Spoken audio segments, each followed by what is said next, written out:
ኢየሱስ ክርስቶስ አምላክ እንዳለው አስተምሯል አላስተማርም? አምላክ ኢየሱስ ክርስቶስ ኦኬ። ክርስቶስ በስጋ እንደመገለጡ ቅድመ ተዋህዶን ለመጠቆም አምላክ የሚል ንግግሮች አሉ በቅዱስ ጳውሎስ መልእክታቱ ላይ። አዳምጥ የተጠየቀውን መልሰ ቅድም እኔ ማብራሪያ ልስጥህ ስለው ጊዜ አይቻልም መልሱን ነው የምፈልገው። ቅድመ ተዋህዶን ለመጠቆም ወደ አምላክና ወደ አምላክ እንዳለው አውቀህ ነው። አዳም ተረጋ በል። ጥያቄ አትቀበልም? እየተቀበልኩ ነው። አይዞህ። አምላክ ኢየሱስ ክርስቶስ አዳም በራስህ ውይይታችን ምንድነው? እሱ ውይይታችን እግዚአብሔር የነቢያት ማንን የሰበኩት የሚል ነው። አንደኛ። ሁለተኛ ደግሞ አዳም አይዞህ ጥያቄ አይመልስም። ውይይቱንም አላወቀውም ማለት ነው። ውይይቱንም ረስተዋል። ግን ልመልስልህ ብዬ ነው። ፎበር ልስራለህ እኮ መልሱን መልስ። አምላክህ ኢየሱስ ክርስቶስ አምላክ እንዳለው አስተምሯል ወይንስ አላስተማረም? ቀጥል። መልካም። ለምሳሌ ዮሐንስ ወንጌል ምዕራፍ 20 ላይ ከቁጥር 17 አካባቢ ጀምሮ ስጠኝና ማስረጃ ትሰጠኛለህ። እፎይ መልሱን ስጠን እንጂ እየነገርኩህ እኮ ነው። አስተምሯል በልና ወይ አላስተማረም በልና ከዚያ ማስረጃ ትሄዳለህ። አምላክ እንዳለው አስተምሯል አላስተማረም? ፕሊስ አዳምጣ። ደም ጠርቀህ ትገባለህ። ኦኬ። ወደ አምላኬና ወደ አምላካችሁ ብሎ ነጥሎ ተናግሮታል። ወደ አባቴና ወደ አባታችሁ ብሎ ነጥሎ ተናግሮታል። ክርስቶስ ሎክ በስጋ እንደመገለጡ ቅድመ ተዋህዶን ለመጠቆም ወደ አምላኬና ወደ አምላካችሁ ብሎ ተናግሯል። ያ ወደ አምላክ ያለው ግን አባቱ ነው፣ የባህሪ ልጁ ስለሆነ። የባህሪ ልጁ ከሆነ ደግሞ ሱረቱ ዙሩፍ ላይ 81ኛው ላይ እንደሚናገረው ቁርአን አምላክ ነው የሚሆነው። አላህ ልጅ ካለው ምን ይሆናል? ልጁም አምላክ ይሆናል። ክርስቶስ በለበሰው ስጋ ወደ አምላክና ወደ አምላካችሁ ብሎ ተናግሯል። ስብከት ላይ ነህ። መልሱን መለስ እንጂ አይዞህ። ስለዚህ ሰውዬ ምን አመነ? አምላኩ ኢየሱስ ክርስቶስ አምላክ እንዳለው አስተምሯል። የኤፌሶን ምዕራፍ 1 ቁጥር 3 ጥያቄ ጠይቅ። ማብራሪያ አልተገለጸም። ሚስተር አልተገለጸም። ጥያቄ ኤፌሶን ምዕራፍ 1 ቁጥር 3 ላይ የኢየሱስ ክርስቶስ አምላክ ይባረክ ይላል። ማን ነው የኢየሱስ ክርስቶስ አምላክ? ኤፌሶን ኦኬ፣ ቴንኪው። በደንብ አስተውል። ቅድም ነገር ያለው የክርስቶስ ማን ነው? አምላኩ ማን ነው? አምላኩና ምኑ አትደረብ እንጂ የክርስቶስ አምላክና አባት አላህዬ አባት አይባልም። ስለዚህ ያመጣው ክፍል የነቢያት አስተምሮ በፈጣሪ ስም የክርስቶስ አምላክና አባት የኢየሱስ ክርስቶስ አምላክና አባት ባልክበት እስልምናን አፈረስከው። ቅድምን ብዬ ነግሬህ ነበረ። በስጋ በያዘር ስጋ ተረጋጋ። ምንም የምታውቀው የለም። ሚስጥር አልተገለጠም። ተረጋጋ። አንዳዳም የክርስቶስ አምላክና አባት ይባረክ ሲል እኮ አዳምጥ። ምላሽ ፈልግ። ምላሽ ልስጥ። ጥያቄ እንድገምልሽ ሰምቻለሁ። ጥያቄህን ጥቅሱን ሙሉን አንብቦ አምላክ አለ። ማነው አምላኩ ብለህ ነው የጠየቅከን? እዚያ ላይ ምን ይላል መሰለህ? ጥቅሱ ላይ ቅድም ማስረጃ አንብበው ጥቅሱን። አዳም ተረጋ በል፣ ቀስ በል። የኢየሱስ ክርስቶስ አምላክ ይባረክ ይላል። ማን ነው ያ የኢየሱስ ክርስቶስ አምላክ? ክፍሉን አንብበው። እሱ ነው ጥያቄ። ክፍሉን አንብበው። ጥያቄን መልስ። አትቀበልም ጥያቄው? የኢየሱስ ክርስቶስን አምላክ እያለ ይናገራል ጥቅሱ ላይ። ማነው ብለናል? ልመልስልሽ። ማነው ስላት ጎበዝ። የክርስቶስ አምላክና አባት ይባረክ ሲል ሐዋርያው ቅዱስ ጳውሎስ በተለያየ በመልእክቱ ላይ በመግቢያዎቹ ላይ አምላክና አባት ይባረክ እያለ እስልምናን እያፈረሰው ነው። አላህ ለማንም አባት ስለማይሆን ማለት ነው። አምላክ የሚለው ግን ከምን አንጻር ነው? መልስ የለውም። ክርስትናን አያውቅም። እስልምና ላይ ይንጠለጠላል። አዳምጥ። ይህ ሰውዬ ክርስትና ላይ መልስ የለውም። አያውቀውማ። ከየት ይመልስ? ምንም አታውቅም እኮ። እዛ እኮ ነው። ለምሳሌ ቁርአን ፍጡር አይደለም ቃሉ ብለህ ታምናለህ። ወረቀቱ ግን ፍጡር ነው ብለህ ታምናለህ። አያውቅም ሲሉ እኔ ውሸታቸውን ይመስለኝ ነበር። ዛሬው ከፊት ያየሁት ወላሂ። ስለ አምላክ መመለስ አይችልም። ቀጥታ ቁርአን ላይ ይንጠለጥላል። እንመል በቃ እሺ። ያ ነው አምላክህ ሙቷል አልሞተም? አንዱ አምላክ ሲሞት ሰማይና ምድርን ማን ይጠብቅ ነበር? ያችን መልስ መልሳት። አምላክህ ሙቷል አልሞተም? መለኮት የሚሞት አይደለም። ለመለኮት መሄድ፣ መምጣት፣ መሞት፣ መራብ፣ መጠማት እነኚህ ሁሉ አይነገሩለትም። ስለዚህ ኢየሱስ ክርስቶስ አምላክ ሞቷል። ስለዚህ ኢየሱስ አምላክ አይደለም ማለት ነው። ምክንያቱም አምላክ አይሞትም እያለን ነው። አላሁ አክበር አዳምጥ። አላሁ አክበር። ሞት ምን ማለት ነው? ሞት ማለት ምን ማለት ነው? ሞት ማለት ምን ማለት ነው?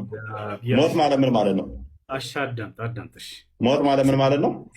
ጥያቄ ግልጽ አድርገው። ያንተ ተራ አይደለም። ያንተ ጥያቄ ተራ ጨርሰሃል። ስለዚህ አምላክህ ሞቷል ወይ ይላል።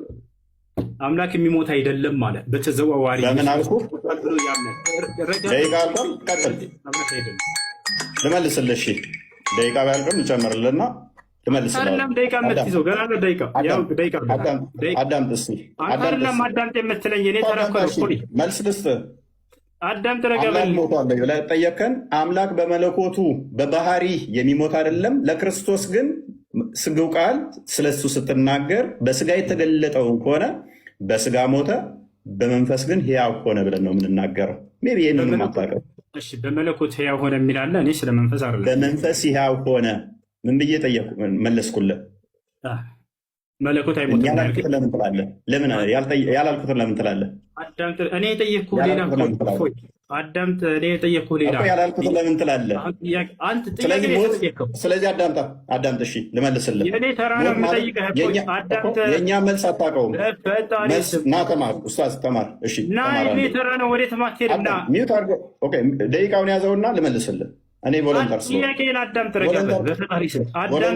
ልመልስልህ። አምላክህ ሞቷል አልሞተም? በግልጽ ተናገር። አምላክህ ሞቷል አልሞተም? ጎበዝ። ስለዚህ ሚዩት አድርግ። ሞት የሚለው አንተ ጋር ያለውና እኛ ጋር ያለው የተለያየ ስለሆነ እሱም ሞት የእስልምናው ነው የምጠይቀን። የኛ ያንተ አምላክህ ሞቷል ወይንስ አልሞተም? ሞት የሚባለው የእስልምናው ነው ወይንስ የኛ? ክርስትና ላይ አምላክህ ኢየሱስ ክርስቶስ የክርስትናው ሞት ምን ማለት ነው? ሞት ማለት በክርስትና ምን ማለት ነው? ወዴትም አትሄድም። አምላኬ ሞቷል ብለህ ዛሬ ትናገራለህ። ደቂቃው ሚዩት አድርግና ላስረዳ።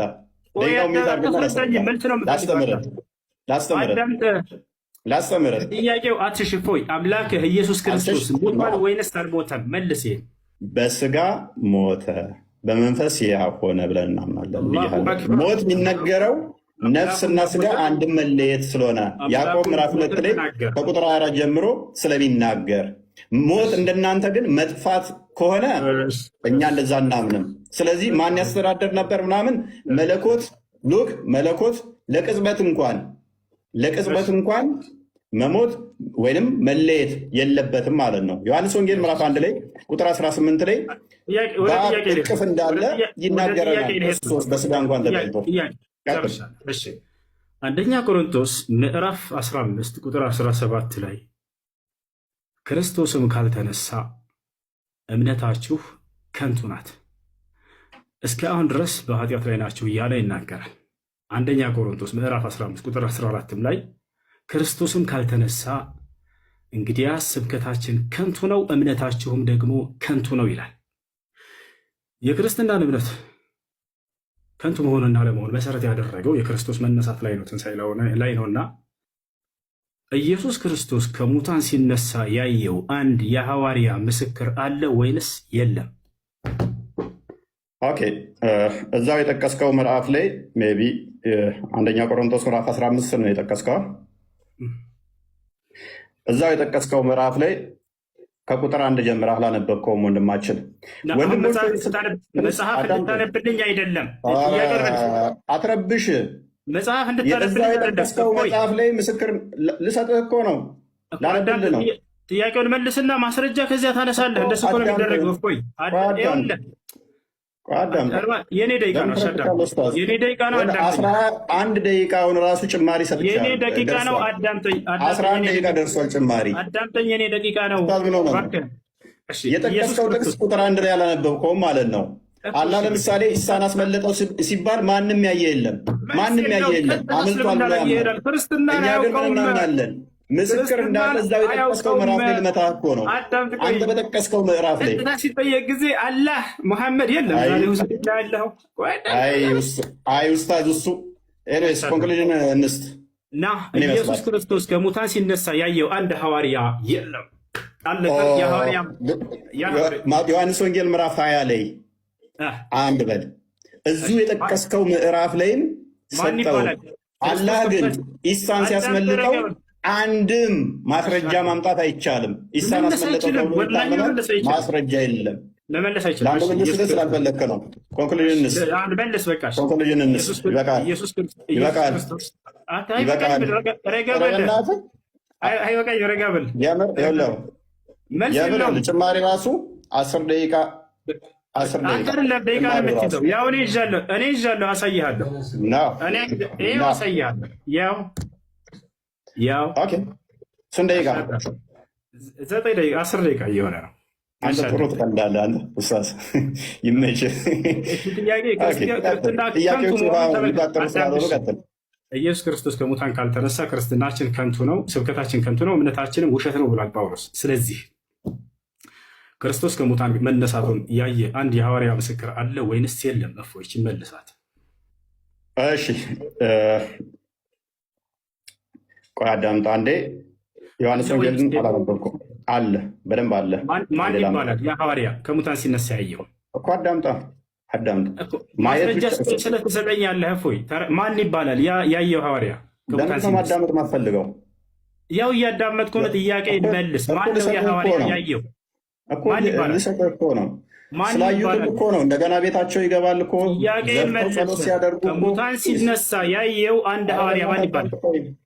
ማን ይባላል? ከሙታን ሲነሳ ያየው ለምንድን ነው የማትረጋጋው? አዳምጥ በሚል ቃል አትደበቅ። ማን ይባላል? ከክርስቶስ ከሙታን ሲነሳ ያየው ሐዋርያ ማን ይባላል? ጎበዝ። እሺ አዳምጥ። እንደ ሞት አምኗል። መነሳቱን አይተዋል አላዩም ነው ጥያቄው። አላልኩም። ሲነሳ ያየው አንድ ሐዋርያ በቃ መልስ የለውም። ወላሂ መልስ የለውም። አይመልሰውም። አንተ አይደለም አይመልሰውም። ላንብብልህ። ስለዚህ ላንብብልህ፣ አዳምጥ። በዚያም ሰዓት ተነስተው ወደ ኢየሩሳሌም ተመልሱ፣ ከእርሱ ጋር ነበሩ። ጌታም በእውነት ተነስቷል፣ ለስምዖንም ታይቷል እያሉ በአንድነት ተሰብስበው አገኟቸው። ዮሐንስ ወንጌል ምዕራፍ 20ንም ከቁጥር 1 ጀምሮ አንብበው እነ ስምዖን እንዴት እንዳገኙ ከዛ በኋላም ደግሞ እንዴት እንደታየላቸው ተገልጿልና ቅድም የጠቀስከው ምዕራፍ ላይ በደንብ እዛው ያስቀምጠዋል። ና ክርስቶስ ከሙታን ሲነሳ ትንሣኤ ሲያደርግ ያየው ሐዋርያ ማን ይባላል? ስሙ አንድ ሐዋርያ ሜቢ አይሰማም እንደ ውሳዙ ምን ሆኖ ነው? በዚያን ሰዓት ተነስተው ወደ ኢየሩሳሌም ተመለሱ። 11ዱ ከእርሱ ጋር የነበሩትም ጌታ በእውነት ተነስቷል፣ ለስምዖንም ታይቷል። ኢየሱስ ክርስቶስ ሲነሳ ያየው ማን? ይሄን እየተናገረ ያለው መረዳት አትችልም እንዴ ኡስታዝ? መረዳት አትችልም? መልስ የለህም። ያን ሐዋርያ ስም መናገር አይችልም። ምክንያቱም ይህንንም ሲነጋገሩ ኢየሱስ ራሱ በመካከላቸው ቆሞ ሰላም ለእናንተ አላቸው። አየህ አይደለ? አንድ አሁን ታድርጋ። አሁን መልስ ነው። ደቂቃን አልጨረስክም? አሁን ደቂቃ ተረጋጋ። ያው እየቆጠረልህ ነው 11 ደቂቃ ደርሶናል። አሁንም እንደገና አስጀምሬልህ 7 ደቂቃ እየሄደልህ ነው። ክርስቶስ ከሙታን ካልተነሳማ ክርስትናችን ከንቱ ነው ብሏል ጳውሎስ። ማነው? እምነታችን ከንቱ ነው ብሏል። ስለዚህ ክርስቶስ ከሙታን ሲነሳ ያየው ሐዋርያ ማን ነው ብለው ይሄ ሰውዬ ስሙን ሊጠቅስ አልቻለም። ጥያቄ ጠይቅ። ማብራሪያ አይደለም ኡስታዝ፣ ማብራሪያ አልተጠየቅም። አላህ ኢሳን ሲያስመልጠው ያየም የለም። ማን ነው በሱ ቦታ የተሰቀለው? ሚያቅ የለም። ኢሳ ተመልሶ ይመጣልም የሚል በቁርአን ውስጥ ሽታው የለም። ስለዚህ ሌሚሆን አርጉመንት ዛት ትምጣ አይደለም። ሲነሳ ከመቃብር ሲነሳ ሲያርግ እንኳን ሐዋርያት ሥራ ምዕራፍ 1 ላይ ቁጥር 11 ላይ አይተውታል። እንዲህ ወደ ሰማይ ሲወጣ እንዳያችሁት ተመልሶ ይመጣል ብለው ተናግረዋል። ሲነሳ ግን አላየሁትም። እሱ እኮ ነው የሚያሳዝነው። ወላሂ ሲነሳ ደግሞ ከተነሳ በኋላ ነው። አየህ፣ ሲነሳ ግን አላየሁትም አይደል? ይሄን ታምናለህ? ሲነሳ ግን አላየሁትም። ጎበዝ በደምብ አላየሁትም እኮ ተነሳ አይደለም። ዮሐንስም ምን አለው? እንትናን ቶማስም ምን አለው? ጎኔና እይ አለው አይደለ? የተወጋውን ተነስቶ ሲነሳ ግን ተነስቶ ቀብረውት ነበረ። ተነስቶ ይኸው ተነስቷል፣ ጎኔን የተወጋሁትን እይ አለው። ላንብብልህ አዳም። በዚያም ሰዓት ተነስተው ወደ ኢየሩሳሌም ተመለሱ። 11 ነው ከእነርሱ ጋር የነበሩት። ጌታ በእውነት ተነስቷል፣ ለስምዖንም ታይቷል። ስለዚህ ተነስቶ አሳያቸው፣ አዩት ማለት ነው። እሺ በቃ እፎያዬ፣ ይሄ ጥያቄ ከይቅርታ ጋር በጣም አታውቀውም።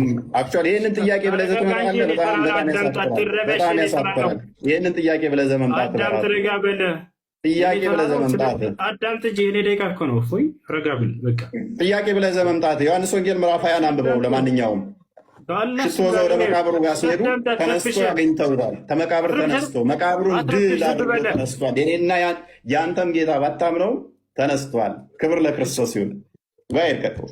ግን በጣም የሚያሳዝነው ሲነሳ ያየው አንድ ሐዋርያ የለም። እሺ እንጨር። አሁን ወደ የት እንሄዳለን? ስለ አጋንንት በእስልምናና በክርስትና አጋንንት ኮንክሉዥን ነው ወንድማችን። ና ስለ አጋንንትማ ሳነጋገር ከመለጥክ በጣም ነው የሚያፍሩብህ። ወላሂ ነው። ሁለተኛ ስለ አጋንንት ላይፍ ላይ እንዳታወራ ነው ባደርገህ። አሁን አዳም አላህ ምን እንደሆነ አሳይተነዋል።